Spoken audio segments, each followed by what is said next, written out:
Pagi itu, matahari menyaring melalui jendela-jendela tinggi gedung pengadilan di pusat kota, melemparkan berkas cahaya keemasan yang panjang di lantai marmer yang dingin. Di dalam ruang sidang 7, pengacara dengan setelan gelap mengacak-acak kertas, sementara panitera berbisik instruksi kepada saksi. Rachel Reynolds duduk dengan tenang di bangku kayu. Putrinya yang berusia 5 tahun, Emma, di sampingnya, tangan kecilnya menggenggam erat kelinci boneka yang usang. Rachel dipanggil untuk bersaksi tentang perampokan gudang yang dia saksikan dari jendela dapurnya 6 bulan sebelumnya. 2 tahun telah berlalu sejak hari Oktober yang mengerikan itu ketika Emma menghilang selama 8 jam yang menakutkan selama festival musim gugur kota, hanya untuk ditemukan di gudang utilitas yang ditinggalkan oleh petugas David Cross dan anjing gembala Jermannya, Rex. Tetapi ketika pintu samping terbuka dan petugas Cross memasuki ruang sidang dengan anjingnya yang berlari dengan patuh di sampingnya, tubuh Emma menjadi kaku. Jarinya terangkat, menunjuk langsung ke pria berseragam itu, dan dengan suara yang membungkam seluruh ruangan, dia mengucapkan 2 kata yang akan menghancurkan fondasi institusi terpercaya kota itu selamanya. Orang jahat Millfield, Pennsylvania, bukanlah tempat di mana hal-hal buruk terjadi. Dengan hanya di bawah 9.000 penduduk, itu adalah komunitas yang erat di mana tetangga masih membawa casserole ketika seseorang sakit, dan festival musim gugur tahunan menarik hampir semua orang di kota.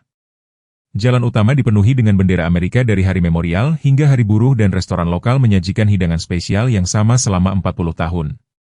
Itu aman, dapat diprediksi, dan persis di mana Rachel Reynolds ingin membesarkan putrinya setelah perceraiannya 3 tahun sebelumnya. Di usia 34 tahun, Rachel bekerja sebagai asisten administrasi di Rumah Sakit Memorial Millfield. Sifatnya yang terorganisir dan efisiensi yang tenang membuatnya menjadi favorit di antara para dokter dan perawat.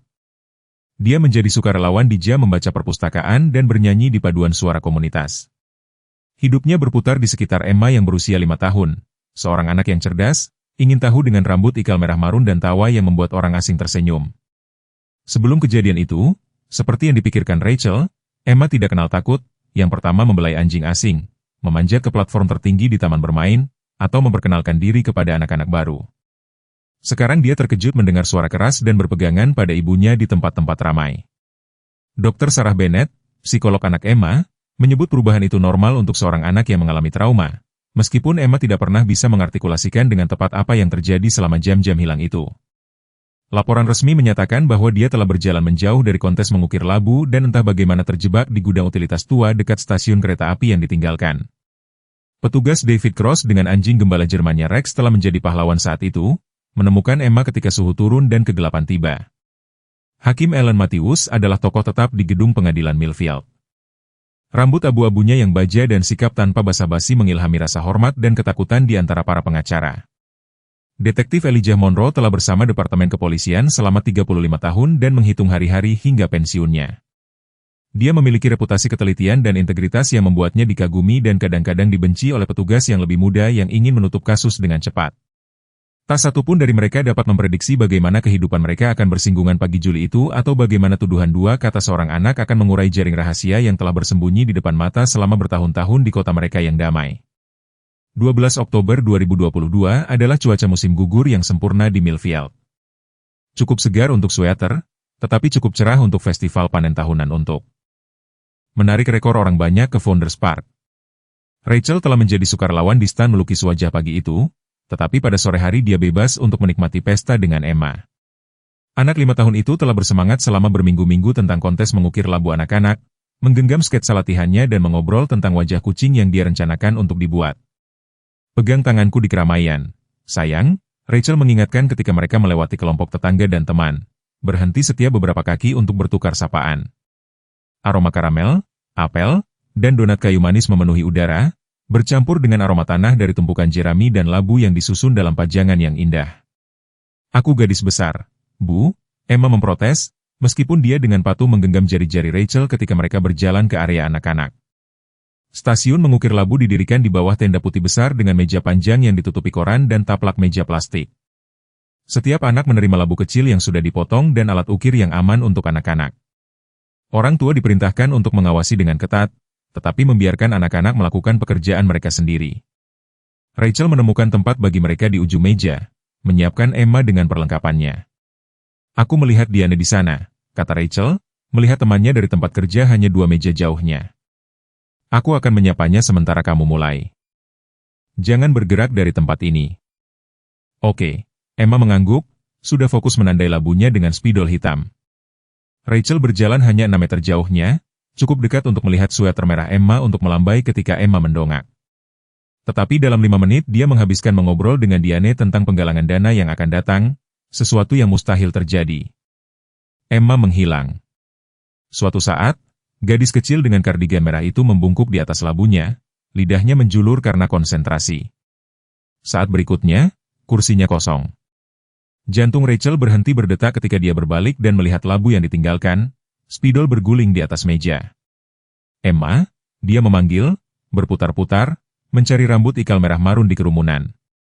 Emma, suaranya meninggi, diwarnai dengan sedikit kepanikan pertama.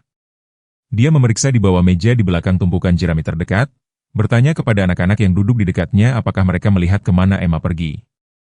Tidak ada yang melihat apapun. Dalam beberapa menit, kepanikan Rachel telah menginfeksi seluruh festival. Kontes mengukir labu dihentikan. Sukarelawan membentuk kelompok pencari.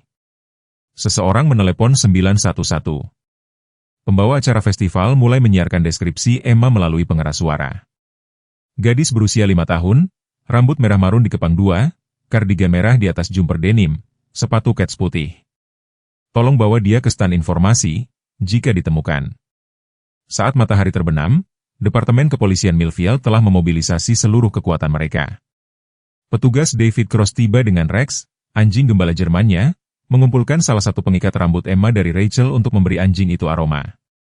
Unit K9 berangkat menuju pinggiran taman sementara petugas berseragam secara metodis mencari setiap tenda, stan, dan kamar mandi. Dia tidak akan begitu saja berjalan pergi. Rachel terus bersikeras kepada detektif Monroe yang mengambil keterangannya sambil melawan suhu yang turun dan cahaya yang memudar. Dia tahu untuk tidak pergi dengan orang asing. Dia bersemangat tentang labunya. Monroe bersikap baik tetapi tegas. Anak-anak seusia ini bisa impulsif, Bu. Mereka melihat sesuatu yang menarik, kupu-kupu, anak anjing, dan mengikutinya tanpa berpikir. Kami akan menemukannya.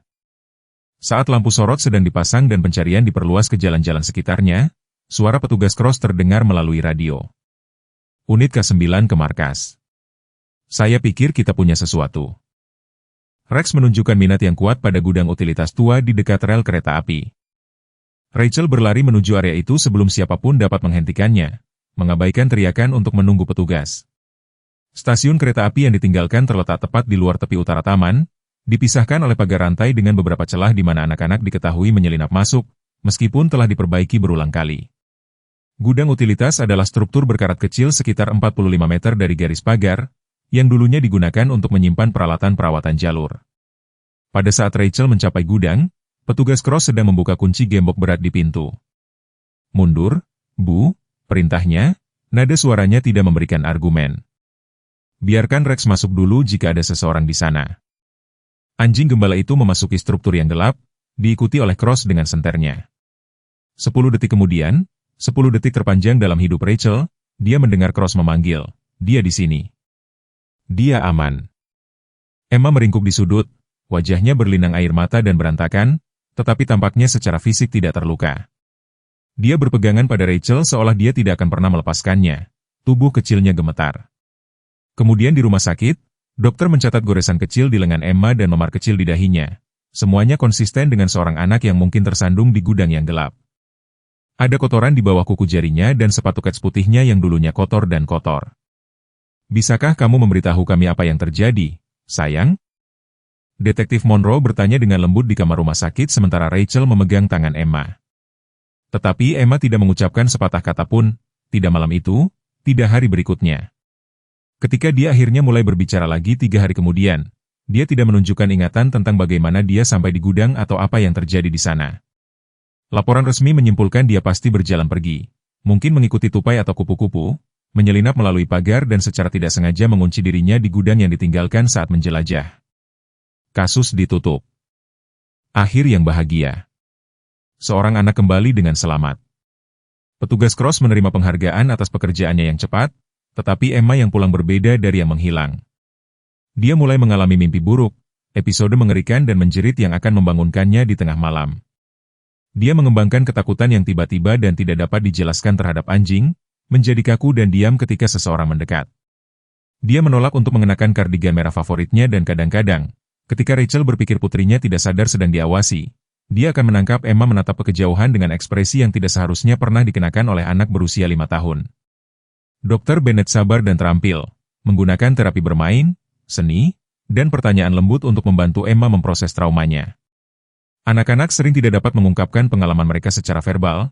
Dia menjelaskan kepada Rachel selama pembaruan 2 mingguan mereka, terutama yang membingungkan atau menakutkan. Pikirannya melindunginya dengan membagi-bagi ketakutan. Selama hampir 2 tahun mereka hidup dalam keadaan normal baru ini. Emma telah membuat kemajuan.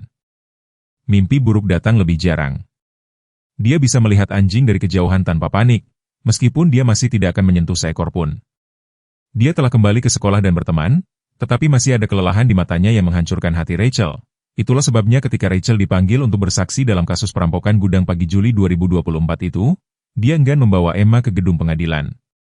Tetapi pengasuh tetapnya sakit, ibunya mengunjungi saudara perempuannya di Florida dan singkatnya kesaksian Rachel telah membuat hakim setuju untuk mengizinkan anak itu duduk dengan tenang di ruang sidang hanya selama 30 menit. Rachel telah berjanji membantu Emma memilih buku untuk dibawa.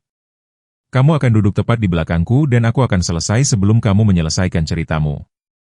Emma mengangguk dengan sungguh-sungguh, menggenggam kelinci bonekanya, Tuan Hobbs, yang telah menjadi teman tetapnya sejak kejadian itu.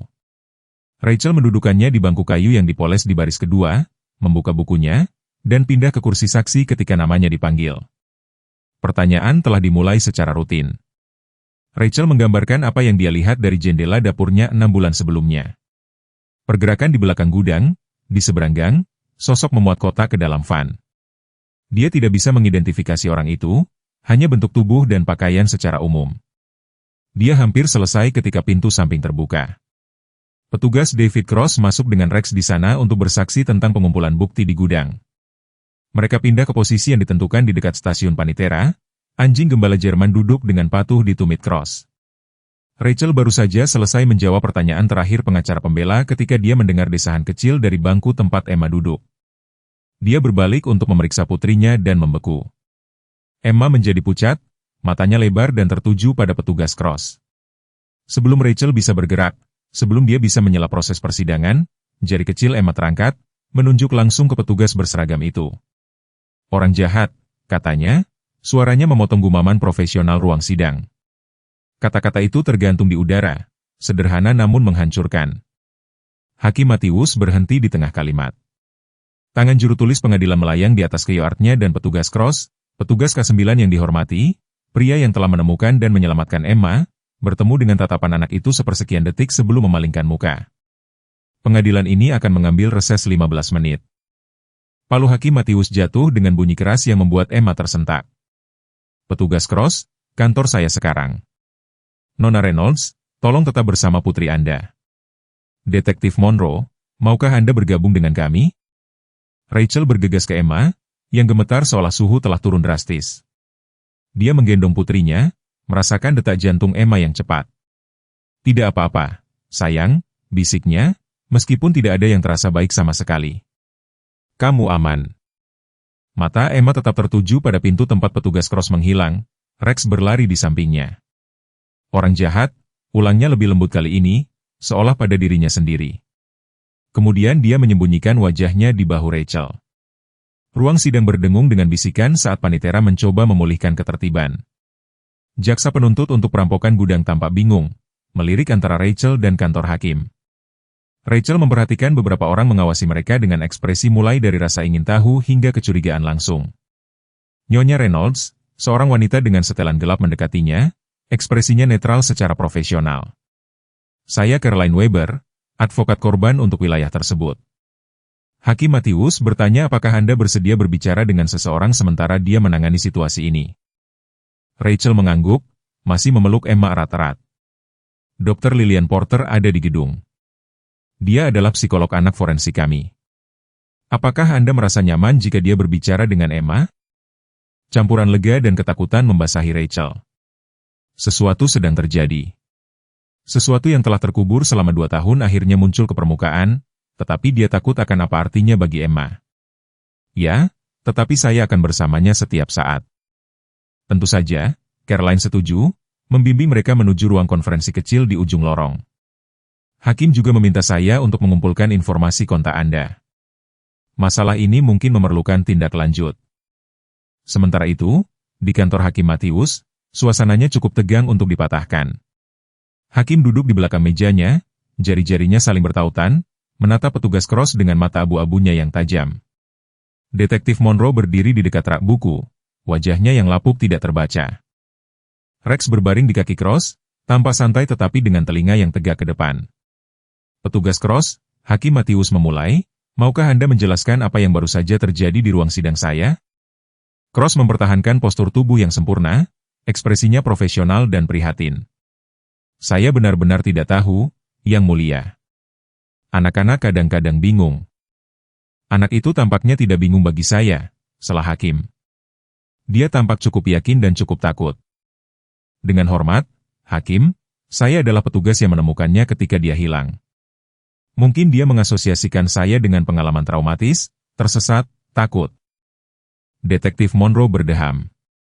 Itu masih tidak akan menjelaskan, orang jahat. Rahang David Cross menegang hampir tak terlihat. Saya tidak dapat menjelaskan imajinasi seorang gadis berusia 5 tahun. Detektif, saya menemukannya terkunci di gudang utilitas itu. Menyelamatkannya, pada kenyataannya. Dia shock saat itu. Siapa tahu apa yang dia ingat, atau pikir dia ingat. Hakim Matius mengetukkan penanya ke kalender mejanya. Detektif Monroe, saya ingin Anda menarik file tentang hilangnya Emma Reynolds. Semuanya, laporan, foto, pernyataan saksi, pemeriksaan medis. Saya ingin itu ada di meja saya dalam 1 jam. Ya, Yang Mulia, Monroe mengangguk, ekspresinya berpikir. Dan, petugas Cross, saya untuk sementara membebaskan Anda dari tugas di gedung pengadilan ini. Anda akan tetap berada di ruang petugas sampai kami menyelesaikan ini. Hakim, itu benar-benar tidak adil.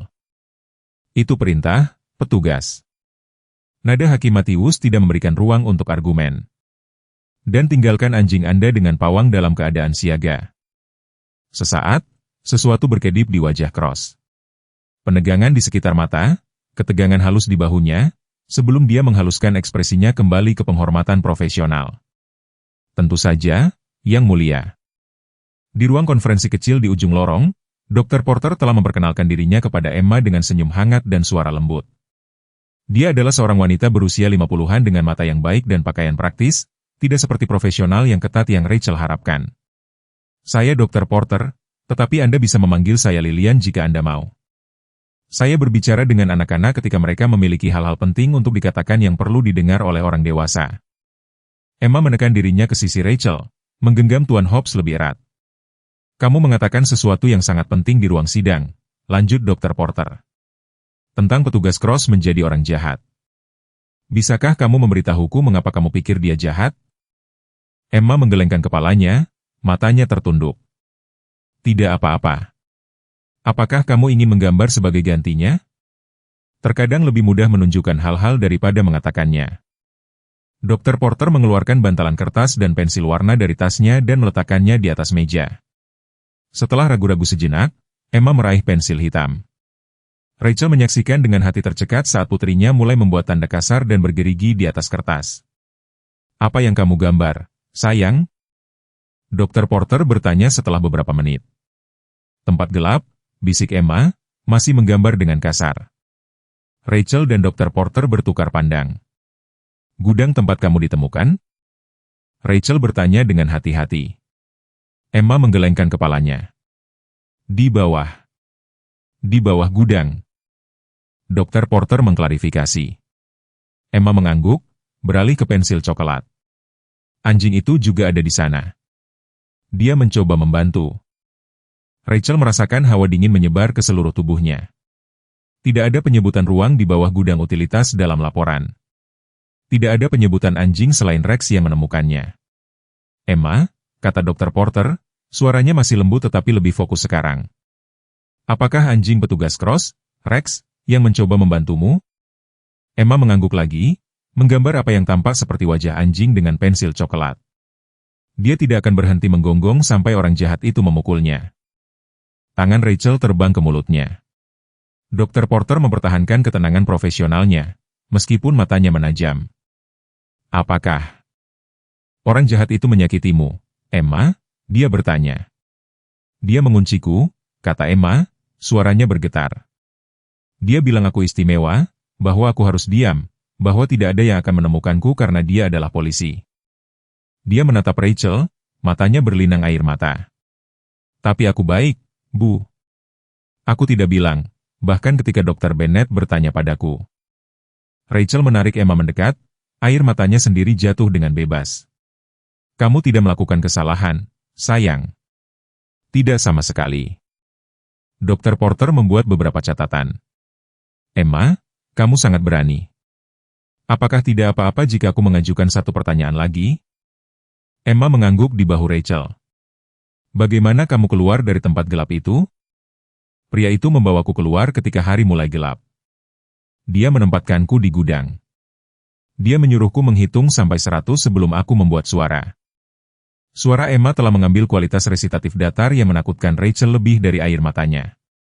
Tapi kemudian orang lain datang dengan lampu dan dia bertindak berbeda, seperti di TV ketika seseorang berpura-pura. Dr. Porter mengangguk dan menutup buku catatannya. Terima kasih, Emma. Kamu sangat berani. Dia beralih ke Rachel. Nyonya Reynolds, dengan izin Anda, saya ingin merekomendasikan pemeriksaan medis segera untuk Emma di Rumah Sakit Memorial Millfield. Bukan dokter ruang gawat darurat standar, tetapi tim forensik pediatrik khusus kami. Tentu saja, Rachel setuju segera, meskipun kata-kata tim forensik mengirim gelombang ketakutan lain melalui dirinya. Apapun yang dia butuhkan. Dr. Porter melangkah keluar untuk membuat pengaturan, meninggalkan Rachel dan Emma sendirian sejenak. Rachel membelai rambut putrinya, mencoba memproses apa yang baru saja dia dengar. Bagaimana tidak ada yang melihat ini? Bagaimana monster itu menggunakan posisinya? Sebuah ketukan di pintu menyela pikirannya. Detektif Monroe masuk, wajahnya muram. Nyonya Reynolds, saya telah ditugaskan untuk meninjau kasus Emma. Matanya beralih ke Emma, melunak. Halo, Emma. Saya Detektif Monroe.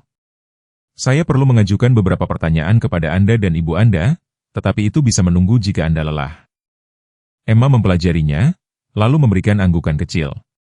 Kamu memiliki rambut kakek, katanya pelan, mengacu pada pelipis peraknya. Senyum singkat menyentuh wajah lapuk Monroe. Saya rasa begitu. Dia berbalik ke Rachel.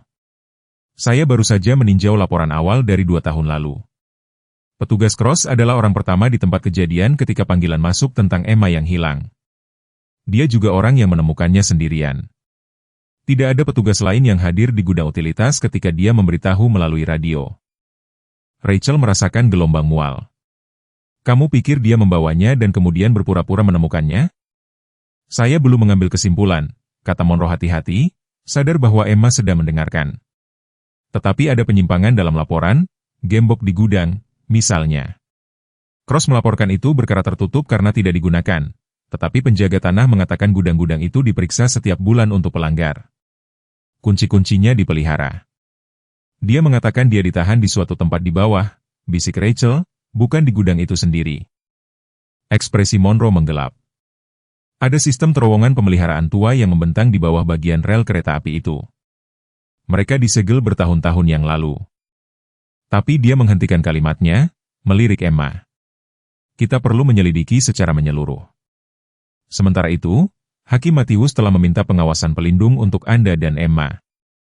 Ketukan lain datang dan Dr. Porter kembali dengan Caroline Weber. Tim medis siap di Rumah Sakit Memorial Millfield, Dr. Porter mengumumkan. Mereka dapat menemui Emma segera. Saya akan mengantar Anda, tawar Monroe. Kami punya petugas yang memeriksa keberadaan Cross sekarang. Dia meninggalkan gedung pengadilan bertentangan dengan perintah Hakim Matthews. Rachel mengumpulkan barang-barang Emma dengan tangan gemetar. Saat mereka bersiap untuk pergi, keributan di lorong menarik perhatian mereka. Seorang petugas K9 berseragam, bukan Cross, berdiri di luar dengan Rex yang menarik tali kekangnya, merengek cemas. Dia tidak akan tenang, petugas itu menjelaskan kepada Monroe. Cross menyerahkannya, tetapi anjing itu telah mencoba melarikan diri sejak itu. Saya belum pernah melihatnya seperti ini. Dia biasanya K9 yang paling disiplin di unit ini. Saat Rex melihat Emma, rengekannya semakin intensif. Yang mengejutkan semua orang, Emma menarik diri dari Rachel dan mendekati anjing gembala Jerman tanpa rasa takut. Dia ingat, katanya, hanya meletakkan tangan kecil di kepala anjing itu. Rex segera tenang, menekan tubuhnya ke sisi Emma seolah melindunginya. Monroe mengawasi interaksi itu dengan mata menyipit. Bawa anjing itu, putusnya. Jika Cross datang mencari Emma, Rex mungkin sistem peringatan dini terbaik kita. Saat mereka berjalan ke mobil polisi Monroe yang tidak bertanda, Rachel merasakan campuran aneh antara ngeri atas apa yang telah diderita putrinya dan tekad yang kuat untuk melihat keadilan ditegakkan. Tangga gedung pengadilan tampak membentang tanpa henti di depan mereka. Setiap langkah membawa mereka lebih jauh dari dunia tertib yang dia percayai hanya beberapa jam yang lalu dan lebih dalam kemimpi buruk yang tampaknya dimulai 2 tahun sebelumnya. Tetapi Emma berjalan di sampingnya, satu tangan di tangan Rachel dan yang lain bersandar ringan di punggung Rex. Anjing itu menjaga kecepatan sempurna dengan anak itu. Apapun yang terjadi selanjutnya, Rachel bersumpah putrinya tidak akan menghadapinya sendirian. Dinding kantor detektif Elijah Monroe ditutupi dengan garis waktu dan foto. Pada tengah malam, apa yang dimulai sebagai tinjauan sederhana tentang hilangnya Emma Reynolds telah berkembang menjadi sesuatu yang jauh lebih mengganggu. Dia berdiri kembali, cangkir kopi di tangan, mengamati bukti dengan mata metodis seorang pria yang telah menghabiskan 35 tahun menyelidiki yang terburuk dari perilaku manusia. Kamu melihatnya juga, kan? Dr. Lillian Porter bertanya dari ambang pintu. Dia telah bekerja bersamanya sejak mereka meninggalkan Emma dan Rachel di rumah sakit 7 jam sebelumnya. Monroe mengangguk muram. 5 kasus, 5 anak, semua ditemukan oleh petugas Cross, semua di dekat properti yang ditinggalkan, semua antara 2019 dan 2022. Dia mengetuk foto seorang anak laki-laki berambut pirang kecil, tidak lebih dari 6 tahun, Tyler S1 MC High Pronunciation Kenzie, ditemukan di toko kosong setelah hilang selama 6 jam. Jarinya pindah ke anak lain, Zoe Williams, 7 tahun, ditemukan di lemari pemeliharaan di pusat komunitas tua. 3 foto lagi melengkapi pola itu. Dr. Porter melangkah lebih dekat untuk memeriksa garis waktu. Dalam setiap kasus, anak itu sendirian ketika Cross menemukan mereka. Tidak ada saksi mata terhadap penemuan sebenarnya. Departemen memberinya penghargaan, kata Monroe, jijik terlihat dalam suaranya. Polisi pahlawan menyelamatkan anak lain. Sementara itu, dia mungkin yang. Dia menghentikan pikiran itu terlalu menjijikkan untuk diselesaikan. Apa yang ditunjukkan oleh pemeriksaan medis Emma? Tanyanya. Dr. Porter berkonsultasi dengan catatannya. Tidak ada bukti serangan seksual, syukurlah, tetapi ada abrasi yang sembuh di pergelangan tangan dan pergelangan kakinya, konsisten dengan pengekangan, kurang gizi ringan, itu akan sesuai dengan ceritanya ditahan selama berjam-jam, dan bekas luka kecil di bahunya yang menurut ibunya tidak ada sebelum menghilang. Monroe memijat pangkal hidungnya dan tidak ada yang menyadarinya. Bukan dokter UGD yang memeriksanya malam itu, bukan pula dokter anak dalam pemeriksaan lanjutan. UGD mencari trauma langsung, Dr. Porter mengingatkannya, dan tanda kecil bisa dijelaskan dengan mudah. Anak-anak sering tergores dan memar. Itu yang kita kondisikan untuk diabaikan. Dia berhenti sejenak. Yang menurutku paling signifikan adalah interaksinya dengan anjing itu. Monroe mengangguk. Rex langsung mengenalinya, bukan hanya sebagai seseorang yang pernah dia temui sebelumnya tetapi sebagai seseorang yang ingin dia lindungi. Dia berjalan ke bagian dinding lain tempat foto-foto catatan dinas petugas David Cross dipajang. 15 tahun dengan Departemen Kepolisian Millfield, Supervisor Unit 9 selama 8 tahun terakhir. Tidak menikah, tinggal sendirian di rumah peternakan di pinggiran kota, sukarelawan dengan olahraga remaja. Catatan sempurna, tidak ada satupun keluhan, terlalu sempurna. Monroe bergumam, tidak mungkin ada orang sesempurna ini. Ponselnya berdering, nomor Hakim Matius tertera di layar. Monroe, jawabnya. Saya baru saja menandatangani surat perintah, kata Hakim tanpa basa-basi. Rumah, kendaraan, unit penyimpanan, dan perangkat elektronik Cross. Saya juga mengizinkan penggalian forensik area di bawah gudang utilitas tempat Emma ditemukan. Terima kasih, Yang Mulia, kami akan segera bergerak. Monroe meraih jaketnya. Ada kabar tentang Cross? Tidak ada, dia tidak di rumah, tidak menjawab teleponnya. Saya sudah mengeluarkan APB, tetapi dengan hati-hati. Petugas dibutuhkan untuk diinterogasi. Pendekatan dengan hati-hati. Saya tidak ingin membocorkan rencana kita sampai kita memiliki bukti kuat. Dimengerti. Ya. Monroe mengakhiri panggilan dan berbalik ke Dr. Porter. Kita perlu memeriksa Rachel dan Emma sebelum kita melaksanakan surat perintah ini. Cross menghilang dan aku tidak menyukainya.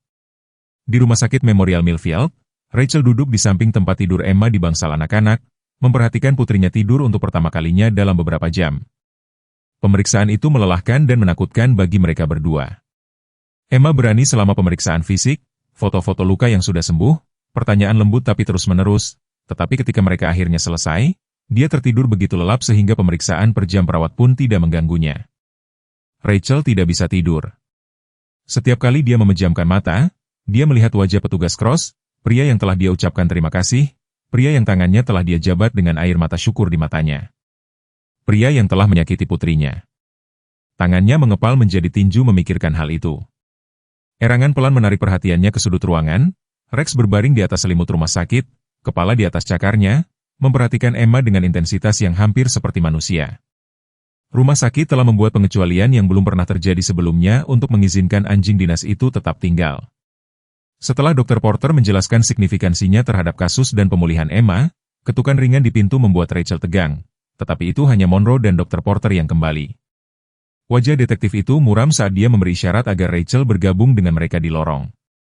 Kami menemukan sesuatu, katanya pelan setelah pintu tertutup di belakangnya. Cross tidak hanya menargetkan Emma. Kami telah mengidentifikasi setidaknya 5 anak lain dengan pola serupa, hilang selama berjam-jam, ditemukan oleh Cross sendirian. Semuanya menunjukkan tanda-tanda kesulitan. Setelah itu Rachel merasakan lututnya lemas. Dr. Porter membimbingnya ke kursi terdekat. 5 anak lainnya. Kami menyuruh mereka semua dibawa masuk untuk pemeriksaan baru. Dr. Porter meyakinkannya. Orang tua mereka telah diberitahu tentang kekhawatiran kami. Tapi bukan itu alasan kami di sini. Monroe melanjutkan, Cross telah menghilang. Dia tidak di rumah, tidak menjawab panggilan. Kami sedang melaksanakan surat perintah penggeledahan sekarang, tapi aku ingin memindahkanmu dan Emma ke lokasi yang lebih aman. Rasa takut yang dingin menyelimuti Rachel. Dia tahu dia mengidentifikasinya, kita harus berasumsi demikian. Monroe setuju. Kami telah mengatur rumah aman di luar kota. Petugas tanya Wilson akan menemanimu. Dia adalah salah satu yang paling kami percaya dan dia tidak terlalu dekat dengan Cross. Ketika Rachel bertanya, melirik kembali ke kamar Emma. Segera setelah Emma bangun, kami tidak ingin mengganggu istirahatnya, tetapi kami tidak bisa menunggu terlalu lama. Rachel mengangguk lalu ragu. Bagaimana dengan Rex? Emma, sepertinya dia membutuhkannya di dekatnya. Monroe dan Dr. Porter bertukar pandang. Secara teknis dia adalah properti departemen dan bukti dalam penyelidikan yang sedang berlangsung. Monroe berkata, tetapi saya telah berbicara dengan kepala dan, mengingat keadaannya, Rex akan tetap bersama Emma. Dia tampaknya bertekad untuk melindunginya dan saat ini itu adalah aset yang bisa kita gunakan. Kembali di kamar Emma, Rachel memperhatikan putrinya tidur, bertanya-tanya bagaimana dia akan menjelaskan kepada anak usia 5 tahun bahwa mereka harus pergi di tengah malam, bahwa petugas polisi yang seharusnya menyelamatkannya sebenarnya adalah monster, bahwa tidak ada yang seperti yang terlihat. Beban itu semua mengancam akan menghancurkannya. Penggeledahan rumah petugas David Cross dimulai pada pukul 2:17 pagi. Tim yang terdiri dari 6 petugas yang dipimpin oleh detektif James Hargrove dari urusan internal, memasuki rumah peternakan sederhana itu dengan senjata terhunus, meskipun mereka menduga itu kosong. Rumah itu sangat bersih dan teratur, hampir steril dalam kesempurnaannya. Tidak ada foto pribadi. Amati petugas Martinez yang memindai dinding ruang tamu, tidak ada keluarga, tidak ada teman, hanya penghargaan dinasnya. Mereka bergerak metodis melalui rumah itu, mendokumentasikan semuanya. Dapur tidak berisi sesuatu yang tidak biasa, persediaan dasar, makanan sehat, suplemen protein. Ruang tamu memiliki televisi besar dan rak buku yang tertata rapi berisi buku-buku tentang penegakan hukum, pelatihan ke-9 dan sejarah militer. Ruang bawah tanahlah yang mengubah segalanya. Pak, Anda perlu melihat ini. Martinez memanggil dari tangga, suaranya tegang. Hargrove turun untuk menemukan Martinez berdiri di depan pintu yang terkunci. Tidak biasa dengan sendirinya, kecuali untuk baut mati tugas berat yang tampak berlebihan untuk ruangan bawah tanah. Kunci dari cincin Cross membukanya dengan mudah.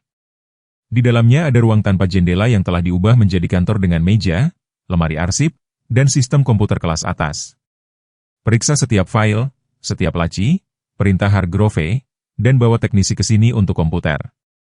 Lemari arsip tidak menghasilkan catatan pajak yang langsung mencurigakan, evaluasi dinas, sertifikat pelatihan. Tetapi ketika petugas Collins membuka laci meja, dia mengeluarkan siulan pelan. Ada sesuatu di sini. Di dalamnya, bagian bawah palsu di laci terbesar adalah buku catatan kecil bersampul kulit. Halamannya berisi tanggal, lokasi, dan anotasi singkat, Pirang, perempuan. 7. Pusat komunitas 47. Dan coklat laki-laki, 6, sisi barat, etalase 542. Ya Tuhan. Hargrove menghela napas. Dia menyimpan catatan. Menjelang fajar, bukti telah meningkat mengkhawatirkan. Komputer Cross berisi folder terenkripsi dengan foto-foto pengawasan taman bermain dan zona penjemputan sekolah. Kompartemen tersembunyi di garasinya berisi pengekangan yang berukuran untuk anggota badan kecil dan obat penenang yang dicuri dari unit 9, perlengkapan medis. Yang paling memberatkan dari semuanya adalah properti kedua, sebuah kabin 30 mil di luar Millfield, dibeli di bawah LLC yang membutuhkan waktu berjam-jam untuk dilacak kembali ke Cross. Saat bukti menumpuk di stasiun, Rachel dan Emma menetap di rumah aman, sebuah tempat tinggal yang nyaman tetapi aman yang biasanya diperuntukkan bagi saksi yang dilindungi. Petugas Wilson mempertahankan kehadiran yang bijaksana, sementara Emma menjelajahi ruang yang tidak dikenalnya. Rex tidak pernah lebih dari beberapa kaki dari sisinya. "Ibu, apakah ini rumah baru kita?" tanya Emma, mengintip keluar jendela dapur ke halaman belakang yang berpagar.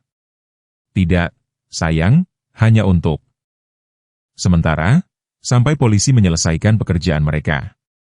Emma mengangguk bijak seolah ini sangat masuk akal. "Karena orang jahat." Rachel berlutut setinggi putrinya. "Ya, karena dia, tapi kamu aman sekarang. Petugas Wilson ada di sini untuk melindungi kita, dan begitu juga Rex." Saat nama anjing gembala Jerman itu disebut, dia bergerak mendekat ke Emma, telinganya waspada. "Dia anjing yang baik," kata Emma, meletakkan tangan kecilnya di kepala Rex. Bahkan ketika orang jahat itu mendengarnya, dia mencoba membantuku. Hati Rachel mencelos menyakitkan. "Bisakah kamu memberitahu aku lebih banyak tentang itu, Emma, tentang Rex yang mencoba membantumu?" Wajah Emma menjadi muram. "Ketika orang jahat itu menempatkanku di tempat gelap, Rex juga datang. Dia terus menggonggong dan mencoba untuk tetap bersamaku. Orang jahat itu marah dan memukulnya, tetapi Rex tidak mau pergi. Dia bersandar pada tubuh padat anjing itu. Dia temanku." Rachel menelan benjolan di tenggorokannya. "Ya, dia." Sore itu, saat Emma tidur siang dengan Rex meringkuk melindungi di samping tempat tidurnya, Rachel duduk di meja dapur bersama detektif Monroe yang telah tiba dengan perkembangan baru. "Kami menemukan kotak trofinya," kata Monroe dengan muram, "tersembunyi di dinding, aman di kabin. Barang-barang dari setiap anak, pita rambut merah Emma, tali sepatu dari Tyler S1 MCH Pronunciation Kenzie, gelang pesona dari Zoe Williams." Dia mendorong sebuah folder melintasi meja dan foto-foto, dokumentasi tentang apa yang dia lakukan. Rachel tidak sanggup membuka folder itu. "Apakah Emma?" "Tidak ada pelecehan eksplisit?" Monroe meyakinkannya dengan cepat. "Tetapi pengekangan, ruang terbatas, siksaan psikologis, dan tidak ada yang mencurigai apapun."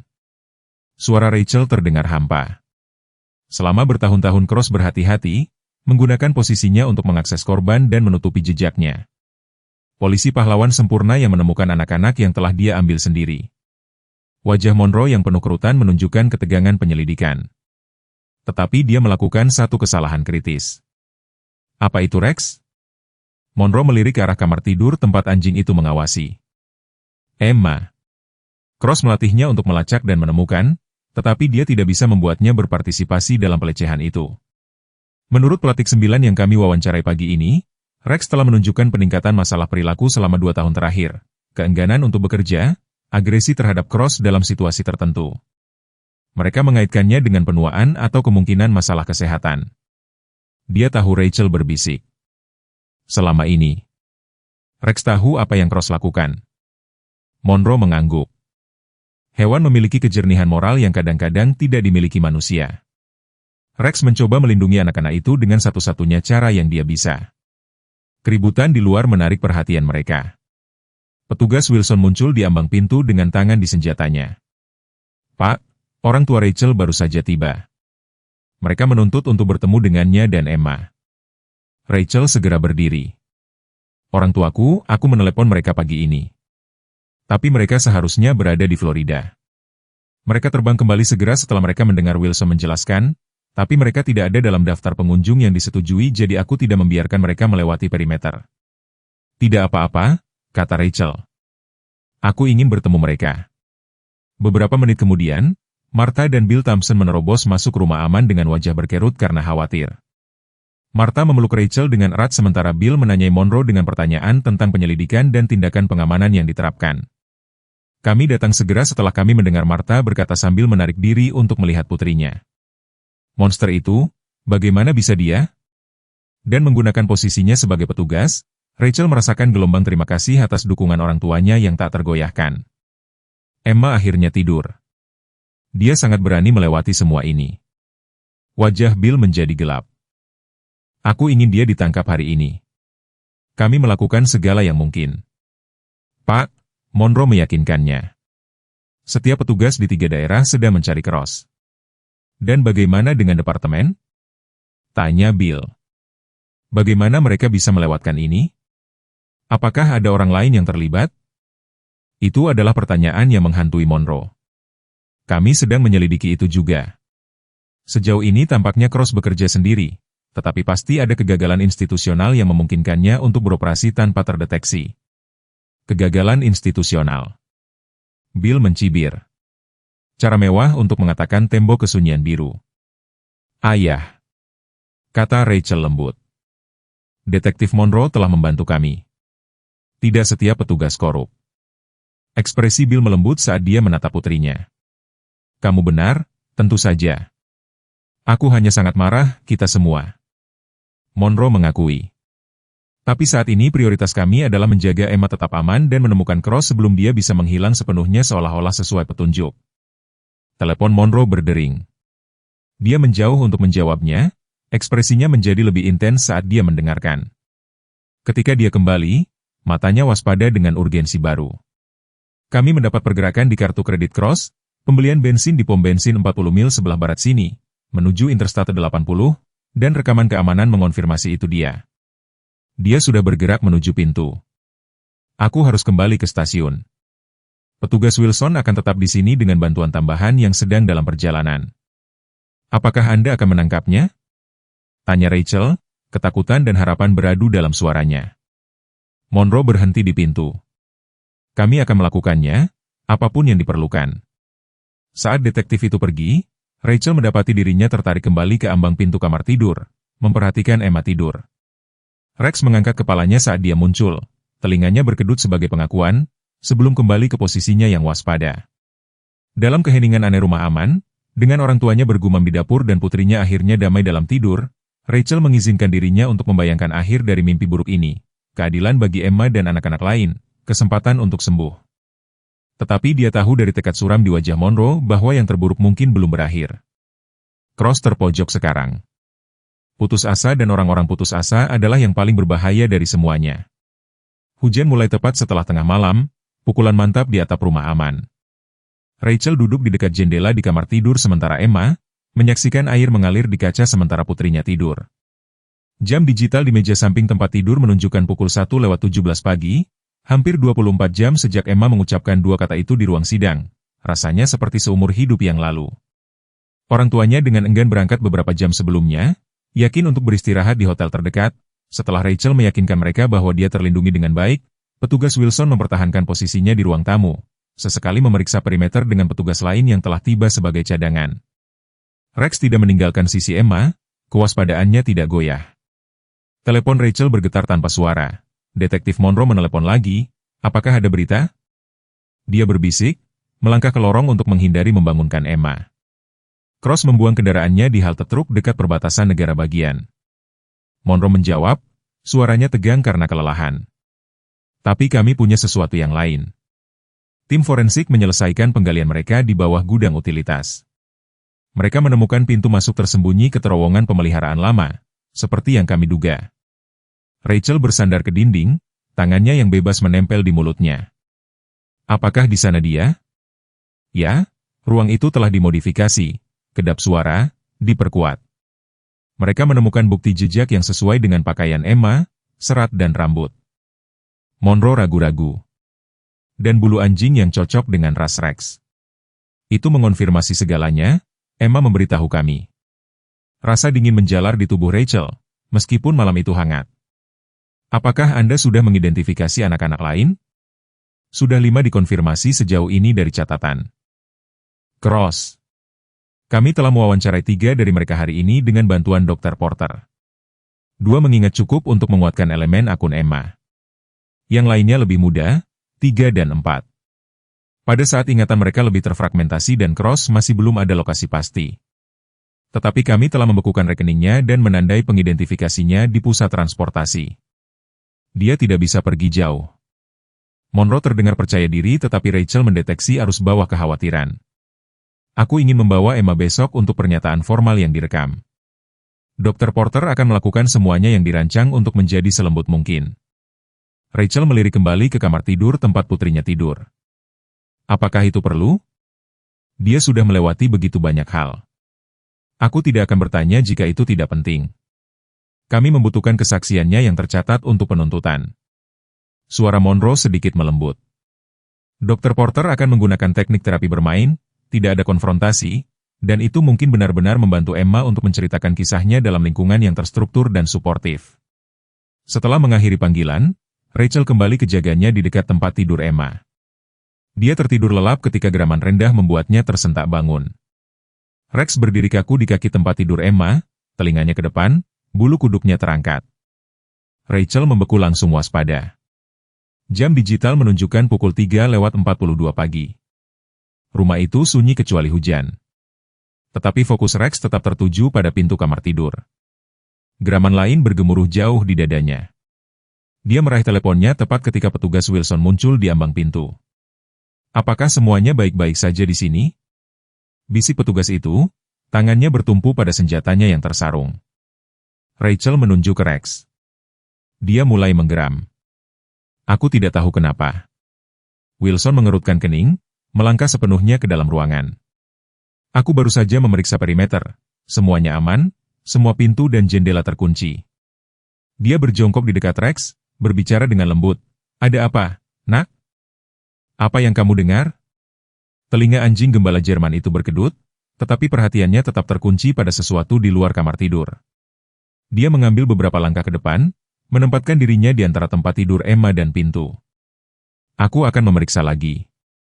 Wilson memutuskan, menarik senjatanya. Tetap di sini bersama Emma, pintu terkunci di belakangku. Rachel mengangguk, bergerak ke sisi Emma saat Wilson menyelinap keluar. Dia mengunci pintu seperti yang diperintahkan, lalu dengan lembut membangunkan putrinya, Emma. Sayang, kita harus sangat tenang sekarang, oke? Emma langsung terbangun, merasakan ketegangan. Ibu, apakah orang jahat itu ada di sini? Tidak, sayang. Tapi Rex khawatir tentang sesuatu, jadi kita sangat berhati-hati. Rachel membantu Emma mengenakan sandalnya. Kita akan duduk di kamar mandi sebentar, seperti permainan peta umpet.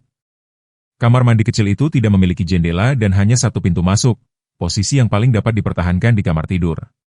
Rachel membimbing Emma masuk dengan Rex mengikuti dari dekat, bahasa tubuhnya masih waspada tetapi terkendali.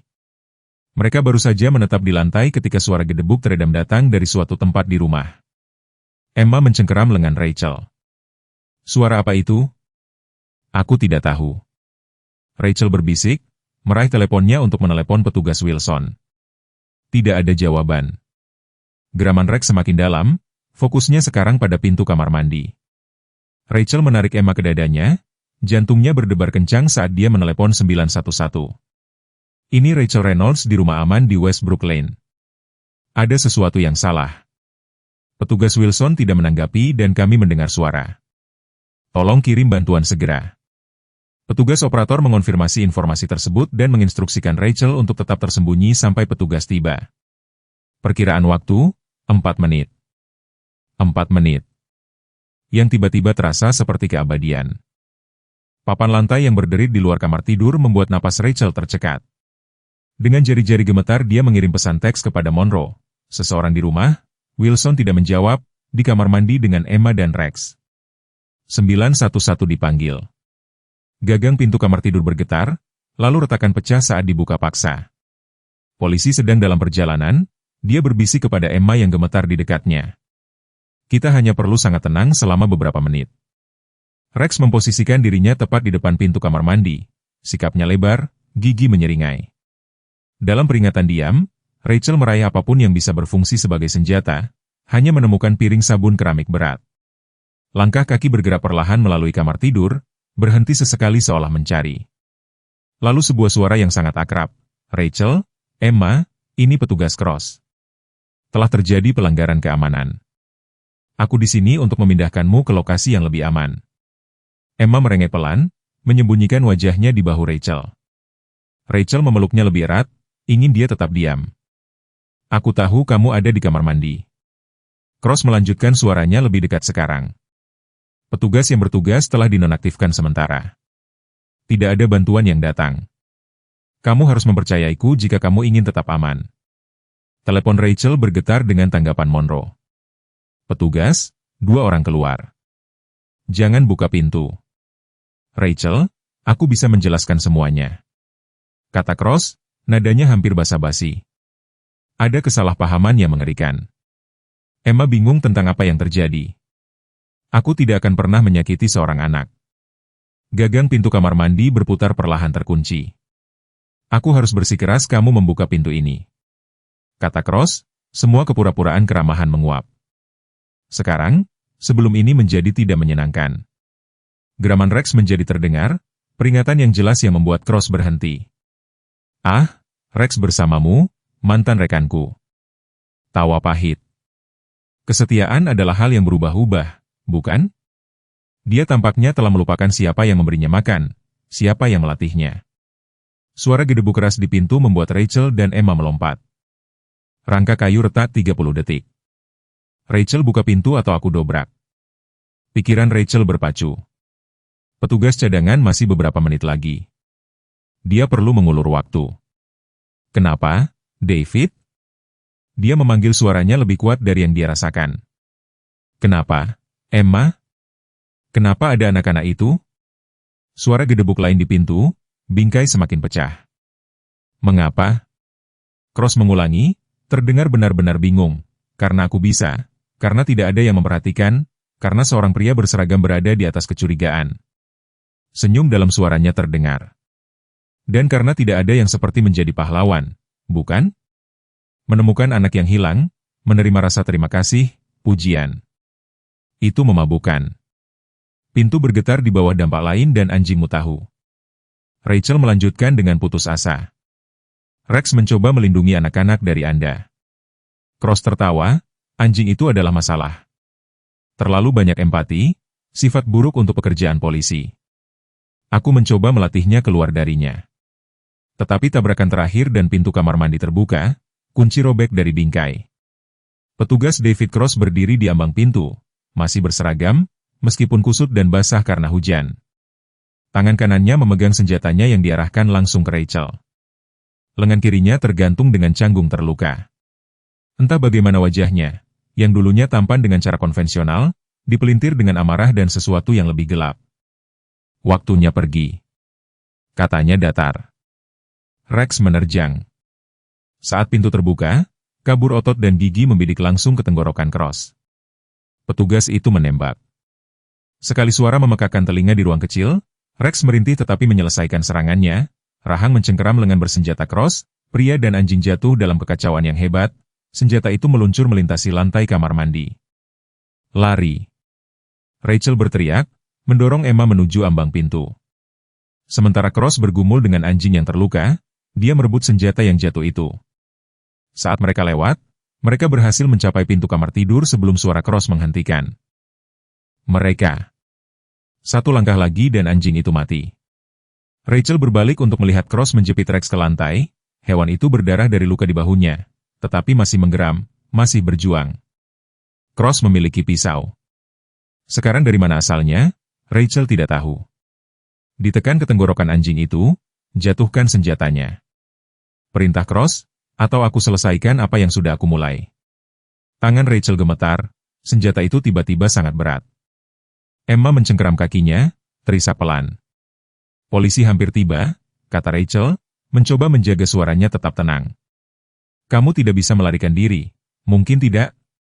Cross mengakui, menekan pisau lebih keras ke bulu Rex. Tetapi aku masih bisa memastikan kamu dan Emma tidak bersaksi melawanku.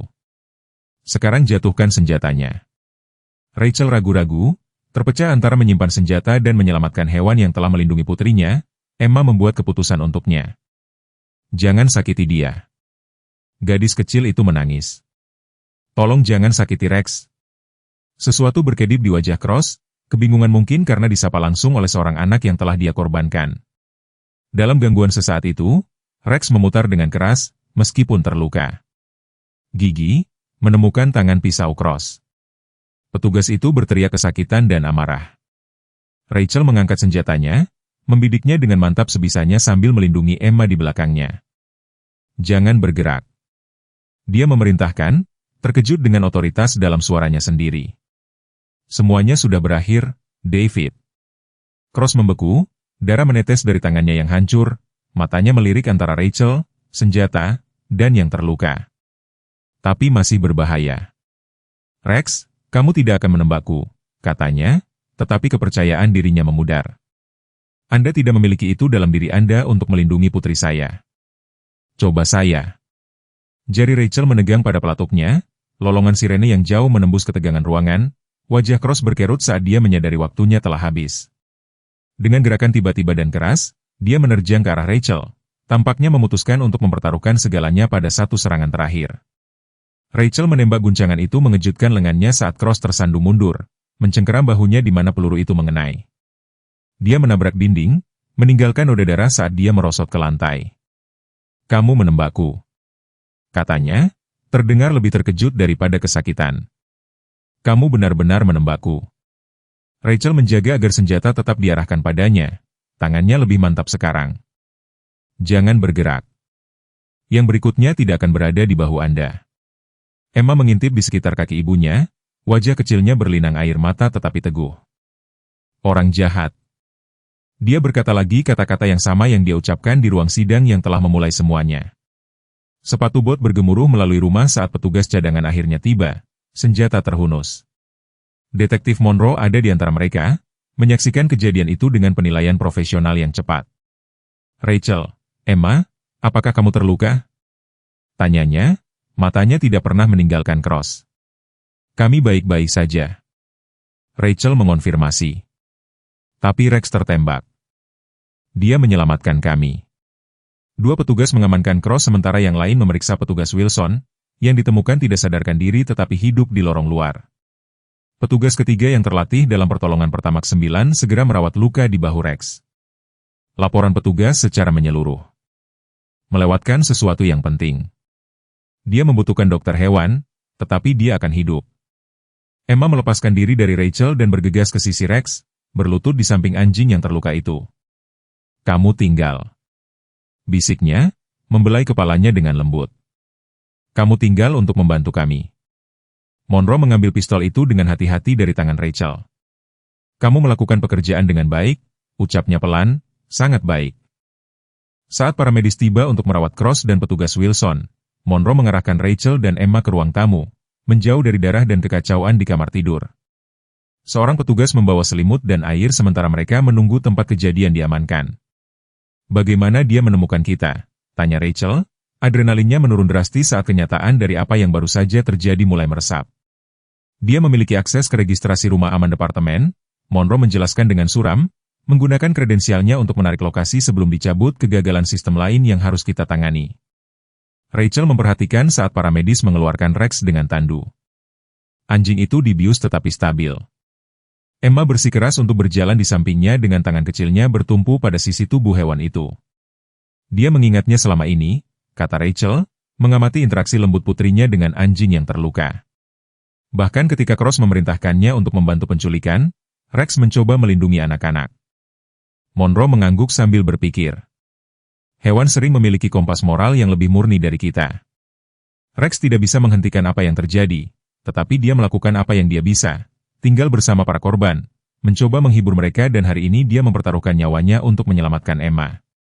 Dan dia mengenalinya di ruang sidang itu, kata Rachel, potongan-potongan itu akhirnya cocok di benaknya. Bukan hanya Cross, dia juga mengenali Rex.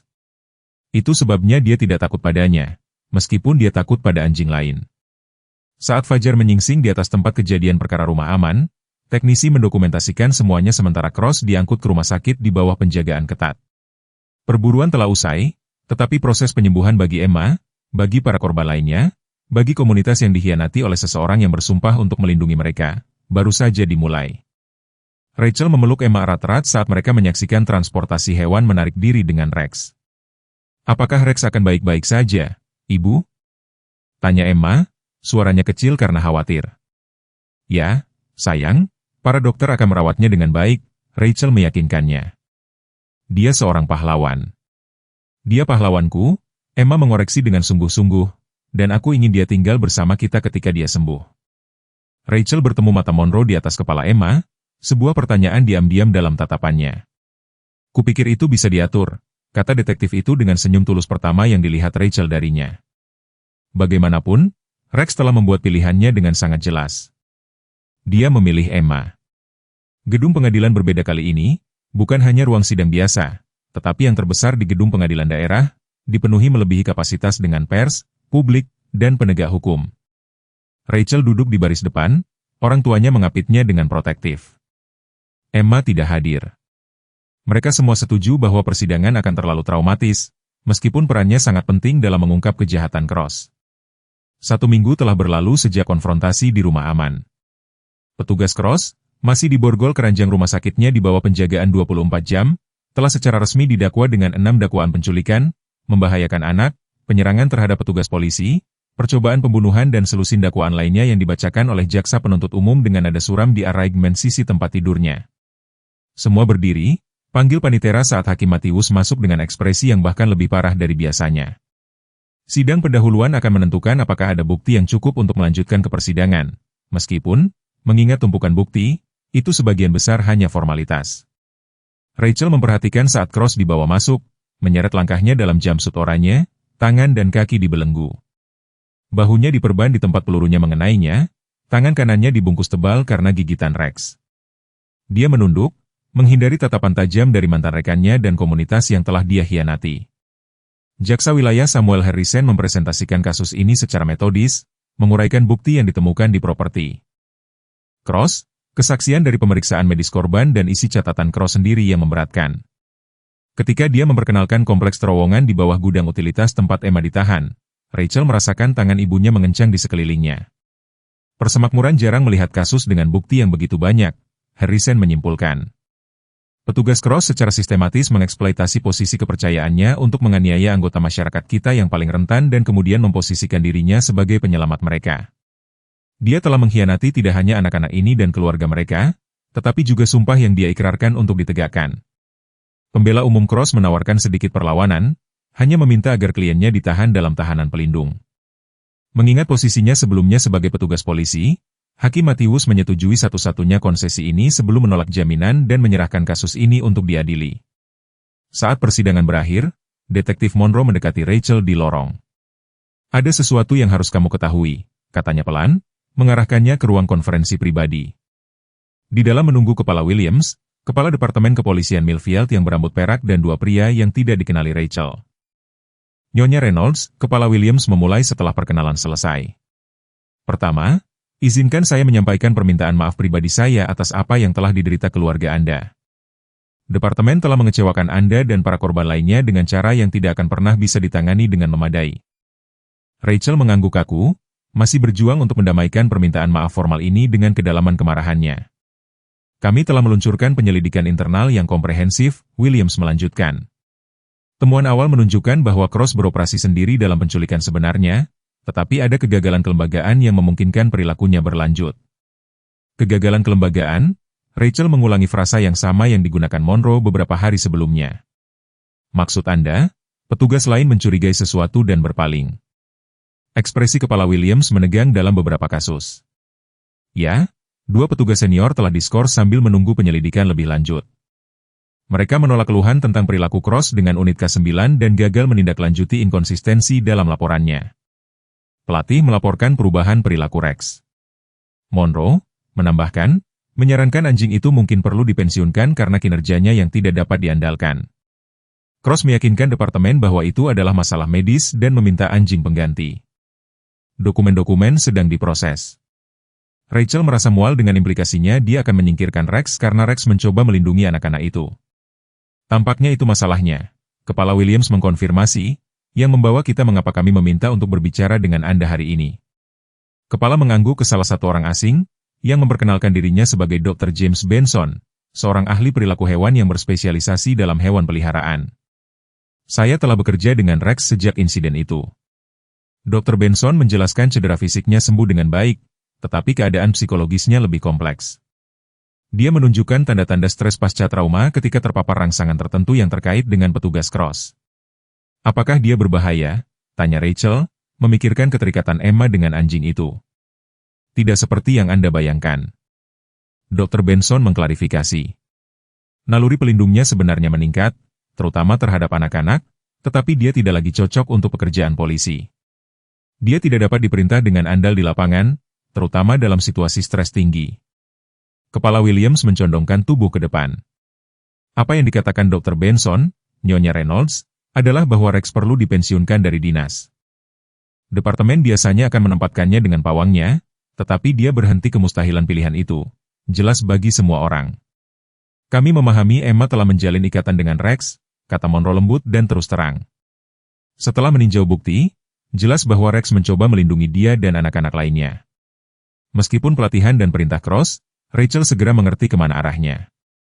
Anda ingin kami mengadopsinya? Dr. Benson mengangguk. Itu akan menjadi pengaturan yang tidak biasa tetapi mengingat keadaannya, mungkin hasil terbaik untuk Rex dan Emma. Ikatan yang mereka bentuk dapat menjadi terapi bagi mereka berdua. Akan ada persyaratan, tambah Kepala Williams, pelatihan perilaku berkelanjutan dengan Dr. Benson, pengabaian tanggung jawab tertentu dan Anda harus memahami bukti Rex. Dalam kasus kami, jika Cross diadili, Rex mungkin perlu hadir di pengadilan. Rachel memikirkan Emma, yang bertanya tentang Rex beberapa kali sehari, yang masih tidur dengan boneka German Shepherd yang diberikan staf rumah sakit kepadanya sementara Rex yang asli pulih di rumah sakit hewan. Aku harus membahasnya dengan Emma, tentu saja, katanya akhirnya, tapi kurasa dia sudah membuat keputusannya. Saat Rachel berkendara pulang dari gedung pengadilan, berita radio melaporkan bahwa penyelidikan tambahan telah dibuka ke 3 departemen kepolisian tetangga tempat Cross sebelumnya bekerja atau dilatih. Skandal itu bermetastasis, mengungkapkan masalah sistemik jauh melampaui satu petugas nakal. Kepercayaan publik pada penegakan hukum telah anjlok, dengan protes yang terbentuk di luar Departemen Kepolisian Millfield yang menuntut pertanggungjawaban dan pengawasan. Di rumah, Emma sedang menunggu bersama neneknya mewarnai gambar German Shepherd dengan sangat teliti. Dia mendongak cemas ketika Rachel masuk. Apakah kamu melihat Rex hari ini? Tanyanya segera. Rachel duduk di samping putrinya mengumpulkan pikirannya. Tidak hari ini, sayang, tapi aku berbicara dengan dokter yang merawatnya. Bahunya semakin baik. Kapan dia bisa pulang? Pertanyaan polos itu membawa beban yang begitu besar. Rachel memilih kata-katanya dengan hati-hati. Emma, Rex adalah anjing polisi. Dia dilatih untuk bekerja dengan petugas Cross, tetapi sekarang petugas Cross sudah tidak ada, polisi perlu memutuskan apa yang terjadi pada Rex, wajah Emma hancur. Mereka tidak bisa membawanya pergi. Dia membutuhkan kita sebenarnya, kata Rachel, menghaluskan rambut putrinya. Mereka bertanya apakah kita mungkin ingin mengadopsinya, untuk memintanya tinggal bersama kita secara permanen. Mata Emma membelalak, harapan menggantikan kesusahan. Benarkah? Dia bisa menjadi anjing kita selamanya. Itu akan menjadi tanggung jawab yang besar. Rachel memperingatkan Rex akan membutuhkan pelatihan khusus dan kita perlu membantunya menyesuaikan diri untuk menjadi anjing keluarga daripada anjing polisi. Aku akan membantunya, kata Emma dengan keyakinan mutlak. Dia membantuku ketika aku takut. Sekarang aku bisa membantunya agar tidak takut lagi. Rachel kagum dengan ketahanan putrinya, kapasitasnya untuk belas kasih, bahkan setelah semua. Dia telah bertahan sementara orang dewasa di sekitarnya bergulat dengan pengkhianatan kelembagaan dan kegagalan sistemik. Emma telah menyaring semuanya hingga intinya. Seseorang telah menyakitinya, Seseorang telah mencoba membantunya dan sekarang dia dapat membantu sebagai balasannya. Jika saja penyembuhan selalu begitu mudah, pikir Rachel sambil memeluk putrinya erat-erat. 3 bulan setelah penangkapan petugas Cross, Rachel duduk di kantor Dr. Porter meninjau kemajuan Emma. Dinding-dindingnya dipenuhi dengan karya seni anak-anak. Kontribusi Emma ditampilkan dengan jelas, berevolusi dari coretan gelap dan bergerigi ke gambar yang lebih terstruktur masih serius, tetapi dengan sentuhan warna yang kembali. Dia melakukannya dengan sangat baik, kata Dr. Porter, menutup buku catatannya. Mimpi buruknya tidak terlalu sering. Sesi terapi bermainnya menunjukkan penurunan kecemasan dan interaksi sosialnya di sekolah hampir kembali ke tingkat yang sesuai dengan usia. Rachel mengangguk lega. Bercampur dengan kekhawatiran yang tersisa. Dia masih memiliki momen. Kemarin sebuah mobil polisi lewat saat kami berada di halaman depan dan dia membeku sepenuhnya sampai mobil itu lewat. Itu yang diharapkan. Dr. Porter meyakinkannya pemulihan trauma tidak linear. Akan ada pemicu, kemunduran, tetapi secara keseluruhan ketahanan Emma luar biasa dan Rex telah membantu.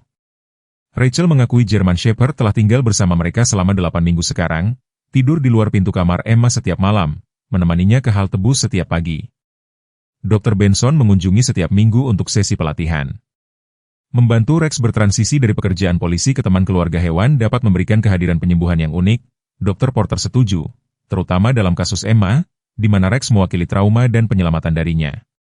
Ikatan mereka memberinya rasa aman yang tidak dapat direplikasi oleh kita manusia.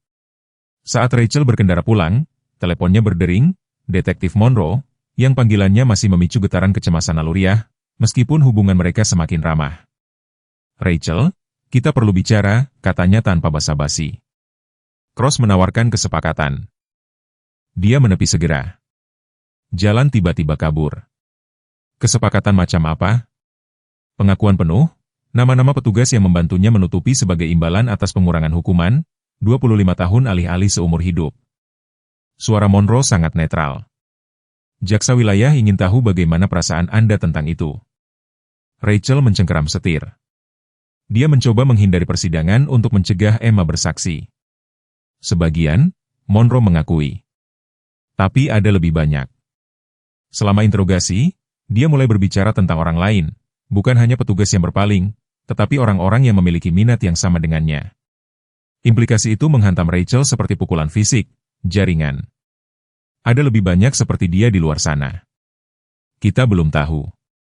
Bisa jadi manipulasi di pihaknya, mencoba meningkatkan daya tawarnya, tetapi kita tidak bisa mengabaikan kemungkinan itu. Rachel menatap jalanan yang tenang memproses kengerian baru ini. Apa yang direkomendasikan jaksa wilayah? Di luar catatan, ambil kesepakatan itu. Ini menjamin Cross tetap terkunci setidaknya selama 25 tahun. Emma tidak perlu bersaksi atau menghidupkan kembali traumanya di ruang sidang, dan itu memberi kita pengaruh untuk mengejar petunjuk lain ini, berpotensi menghentikan orang lain sebelum mereka menyakiti lebih banyak anak. Aku perlu memikirkannya, kata Rachel. Akhirnya, bicaralah dengan terapis Emma. Orang tuaku, tentu saja tidak ada terburu-buru hari ini, hanya ingin Anda tahu itu ada di atas meja. Setelah mengakhiri panggilan, Rachel duduk tak bergerak menyaksikan sebuah bus sekolah lewat dengan wajah anak-anak menempel di jendela. 25 tahun.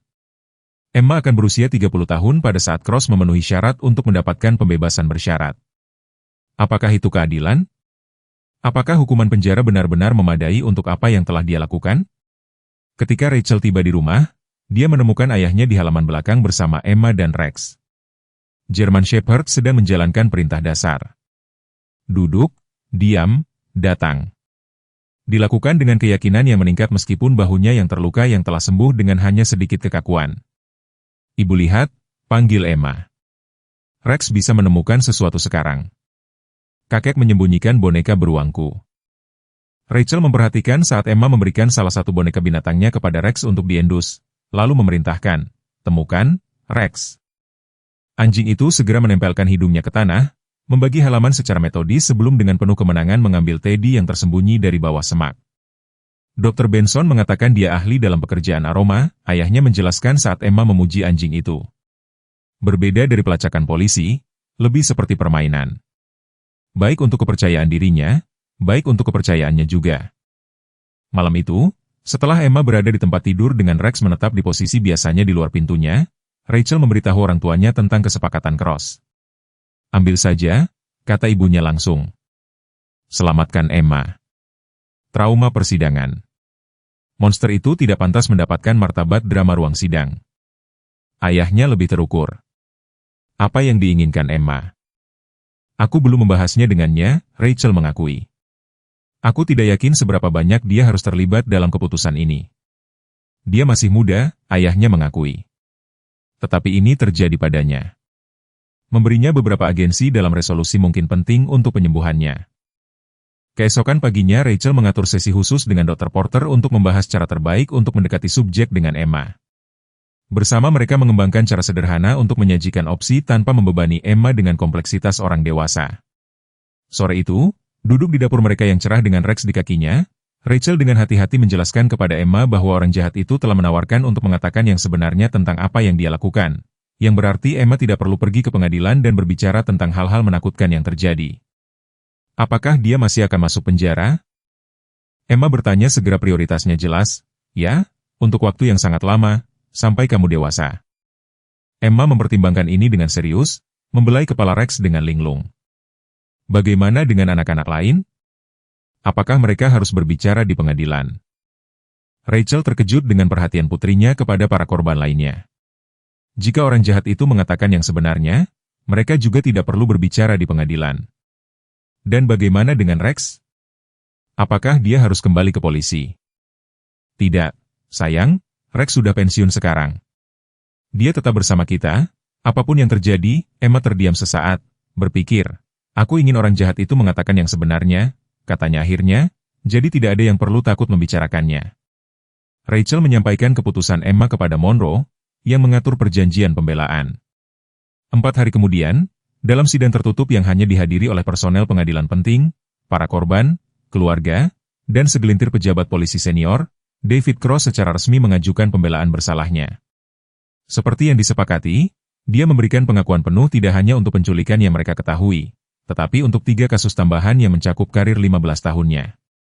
Lebih mengganggu lagi, dia melibatkan 2 mantan kolega dari departemen tetangga yang telah berpartisipasi dalam jaringan gangguan bukti dan perlindungan timbal balik. Hakim Matthews menerima perjanjian pembelaan dengan keengganan yang terlihat, biarkan catatan mencerminkan. Dia menyatakan sebelum mengucapkan hukuman bahwa pengadilan ini menemukan kejahatan terdakwa pantas mendapatkan hukuman maksimum yang diizinkan. Perjanjian ini diterima semata-mata untuk menghindarkan trauma lebih lanjut pada korban dan untuk memfasilitasi penyelidikan pelaku tambahan. Saat Cross dibawa pergi untuk memulai seperempat abad penahanannya, jaksa wilayah Harrison mendekati Rachel di lorong. Kami tidak bisa menyelesaikan kasus ini tanpa Emma, katanya pelan, keberaniannya di ruang sidang itu, mengucapkan 2 kata itu. Itu memulai segalanya karena dia. Kami telah mengidentifikasi pola kasus yang terjadi selama 15 tahun, yang mencakup 3 wilayah, anak-anak yang mungkin tidak akan pernah menerima keadilan dan para petugas yang dia sebutkan. Tanya Rachel, sudah dalam penyelidikan, surat perintah penggeledahan sedang dieksekusi saat kita berbicara. Ekspresi Harrison suram tetapi bertekad. Ini belum berakhir, tapi setidaknya sekarang kita tahu apa yang kita lawan dan siapa. Malam itu, saat Rachel menidurkan Emma di tempat tidur, putrinya mengajukan pertanyaan yang mengungkapkan betapa banyak yang dia pahami meskipun usianya masih muda. Ibu, apakah ada orang jahat lain seperti dia? Rachel ragu-ragu, terpecah antara kejujuran dan perlindungan. Ada beberapa, ya, tetapi ada lebih banyak orang baik yang bekerja untuk menghentikan mereka. Emma mengangguk, menerima keseimbangan ini. Seperti detektif Monroe dan Rex ya, seperti mereka, Rachel menghaluskan rambut Emma dan seperti kamu. Emma, kamu membantu menghentikan orang jahat dengan cukup berani untuk mengatakan yang sebenarnya. Emma tersenyum sedikit, senyum tulus pertama yang dilihat Rachel dalam beberapa bulan. Rex juga membantu, katanya, mengulurkan tangan untuk menepuk anjing yang berbaring menjaga di samping tempat tidurnya. Kami saling membantu. 6 bulan kemudian, pada pagi Oktober yang segar, seperti pada saat Emma pertama kali menghilang, Rachel berdiri di alun-alun kota menyaksikan putrinya mendemonstrasikan keterampilan baru Rex kepada audiens yang menghargai. German Shepherd bergerak melalui jalur rintangan dengan anggun, menanggapi perintah Emma dengan presisi yang bersemangat. Harnes polisinya telah diganti dengan rompi anjing terapi. Kata-kata anjing pekerja, mohon bertanya sebelum membelai, disulam di sisinya. Itu luar biasa, komentar Dr. Porter, yang datang untuk mendukung Emma di acara penting ini. Saya tidak akan percaya kemajuan seperti itu mungkin terjadi setahun yang lalu. Rachel mengangguk, memperhatikan saat Emma membimbing Rex melalui terowongan, suaranya jelas dan percaya diri. Dr. Benson mengatakan mereka adalah tim tercepat yang pernah dia latih. Sesuatu tentang koneksi mereka. Mereka saling memahami dengan cara yang tidak bisa dia jelaskan. Acara itu adalah peluncuran publik Undang-Undang Emma, paket reformasi komprehensif yang telah menyapu legislatif negara bagian dengan dukungan bipartisan yang langka. Undang-undang tersebut mengamanatkan pengawasan independen dari semua unit K9, membuat protokol baru untuk mewawancarai anak-anak dalam kasus trauma, menetapkan pemantauan latar belakang yang ketat untuk petugas yang bekerja dengan populasi rentan dan mendanai jaringan hewan terapi terlatih untuk korban anak. Hakim Matthews, yang telah menjadi advokat vokal untuk reformasi ini, berdiri di podium menunggu untuk membuat pengumuman resmi hari itu. Di sampingnya adalah Detektif Monroe, yang baru-baru ini dipromosikan untuk memimpin unit integritas korban khusus yang baru dibentuk yang menyelidiki tuduhan terhadap tokoh-tokoh otoritas. Ibu dan bapak sekalian, Hakim Matthews memulai begitu Emma dan Rex menyelesaikan demonstrasi mereka, dengan tepuk tangan meriah. 2 tahun lalu, pengkhianatan kepercayaan yang mengerikan terjadi di komunitas kita. Seorang pria, bersumpah untuk melindungi kita, menggunakan posisinya untuk menyakiti yang paling rentan di antara kita. Kita tidak dapat membatalkan kerusakan itu, tetapi hari ini kita mengambil langkah-langkah konkret untuk memastikan itu tidak pernah terjadi lagi. Kerumunan, yang mencakup semua 6 keluarga yang anak-anaknya menjadi korban silang, mendengarkan dengan perhatian sungguh-sungguh ketika Matthews menguraikan ketentuan hukum Emma. Kamera berita menangkap momen itu untuk siaran di seluruh negara bagian. Tetapi kebijakan saja tidak dapat menyembuhkan luka atau membangun kembali kepercayaan. Hakim melanjutkan, itu membutuhkan keberanian, belas kasih, dan jenis ketahanan luar biasa yang ditunjukkan oleh Emma Reynolds muda dan rekannya yang berkaki 4, Rex. Dia menunjuk ke arah Emma, yang mendekati podium dengan Rex berjalan dengan sempurna di tumit di sampingnya. Pada usia 6 tahun, Emma masih kecil untuk usianya, tetapi dia membawa dirinya dengan kepercayaan diri yang tenang saat dia menerima pujian khusus dari kantor gubernur. Sertifikat berbingkai yang mengakui keberaniannya yang luar biasa dalam membela kebenaran dan keadilan. Rachel merasakan air mata menyengat matanya saat putrinya dengan hati-hati berterima kasih kepada semua orang. Dalam pidato yang telah mereka latih bersama, Emma berbicara dengan sederhana tentang bagaimana Rex telah membantunya merasa aman lagi dan bagaimana anak-anak lain yang telah terluka mungkin membutuhkan teman serupa. Rex tidak bisa berbicara untuk menceritakan apa yang terjadi.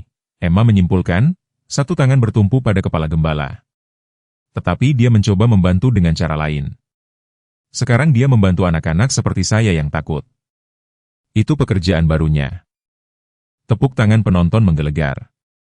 Rachel melihat sekilas orang tuanya menyeka air mata di baris depan. Bahkan Detektif Monroe, yang tidak dikenal karena tampilan emosional, tampaknya berkedip lebih cepat dari biasanya. Setelah upacara, keluarga berkumpul di rumah Rachel untuk perayaan yang lebih pribadi.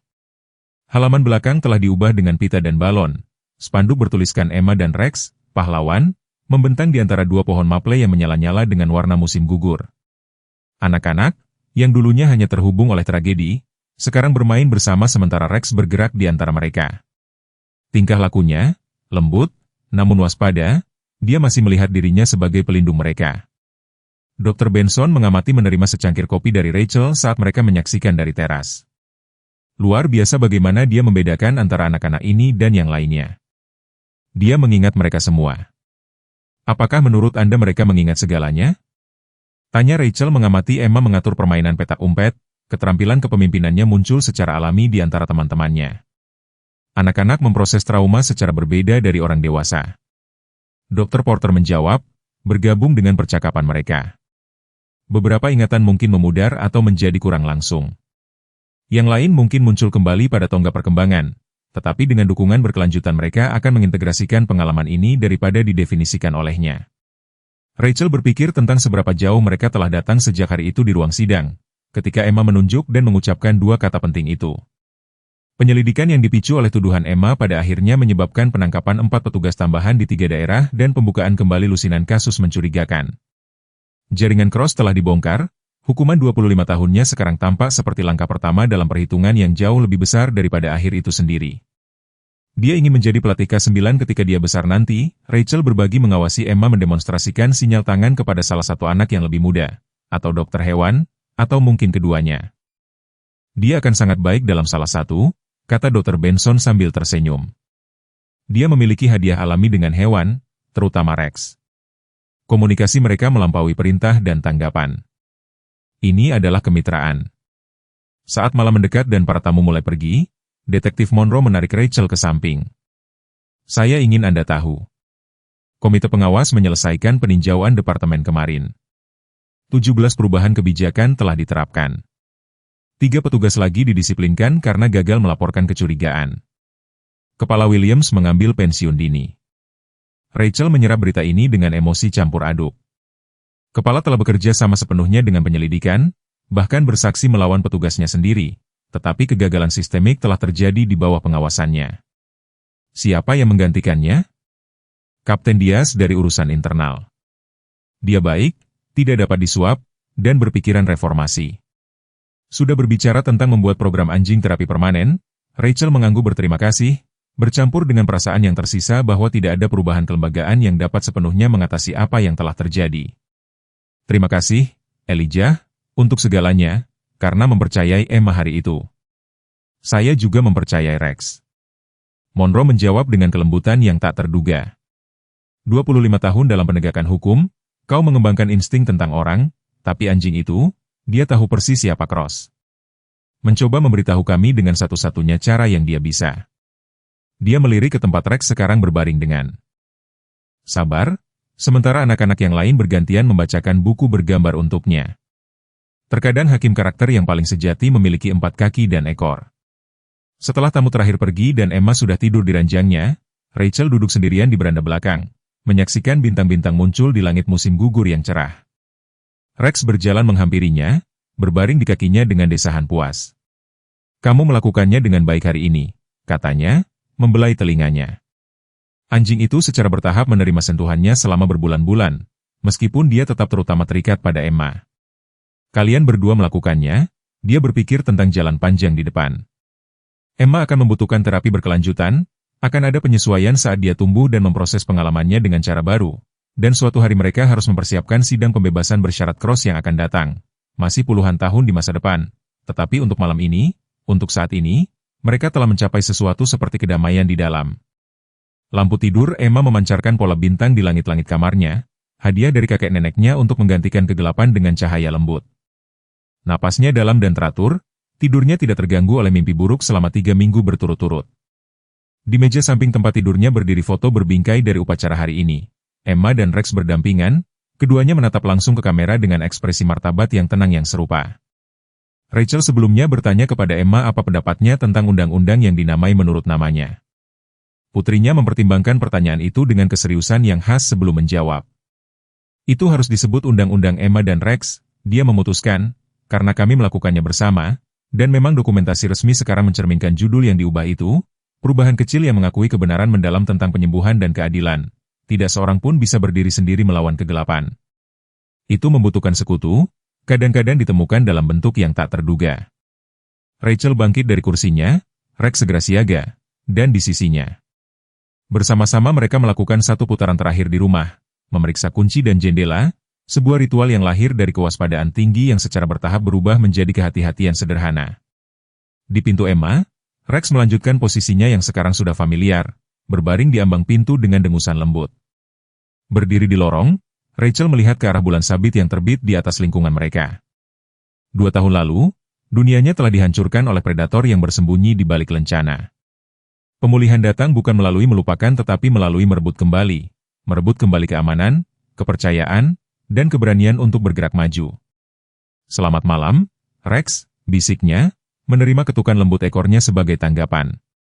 Besok akan membawa tantangan baru, wawancara terjadwal dengan program berita nasional tentang Undang-Undang Emma, sesi terapi lain, pekerjaan penyembuhan yang berkelanjutan. Tetapi malam ini, di rumah ini, di mana seorang anak tidur dengan tenang dan seorang penjaga setia berjaga-jaga, masa depan menyimpan lebih banyak janji daripada ketakutan. Saat Rachel berbalik menuju kamarnya sendiri, dia berhenti untuk melihat terakhir pintu putrinya.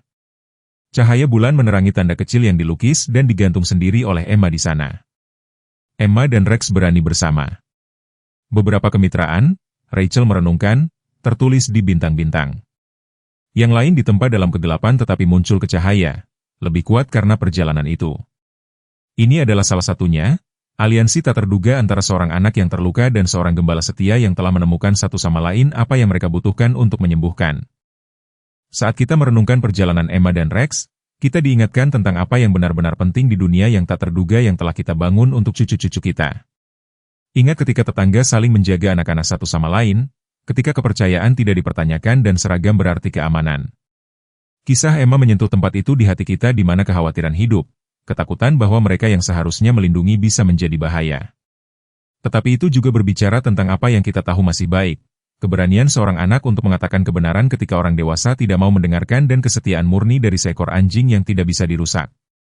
Di masa-masa yang terpecah belah ini ketika sulit untuk mengetahui siapa yang bisa dipercaya, Undang-Undang Emma mengingatkan kita bahwa perubahan masih mungkin terjadi ketika kita berdiri bersama. Seperti banyak dari Anda yang membesarkan keluarga dan membangun komunitas, yang berjuang untuk sekolah yang lebih baik dan lingkungan yang lebih aman, Emma dan Rex menunjukkan kepada kita bahwa penyembuhan dimulai dengan tindakan keberanian yang sederhana. Ikatan mereka, anak ini dan walinya, mencerminkan naluri melindungi yang kita rasakan terhadap generasi berikutnya. Ketika Emma menunjuk dan mengatakan dua kata itu, orang jahat, dia berbicara untuk setiap anak yang perlu didengar dan dipercaya.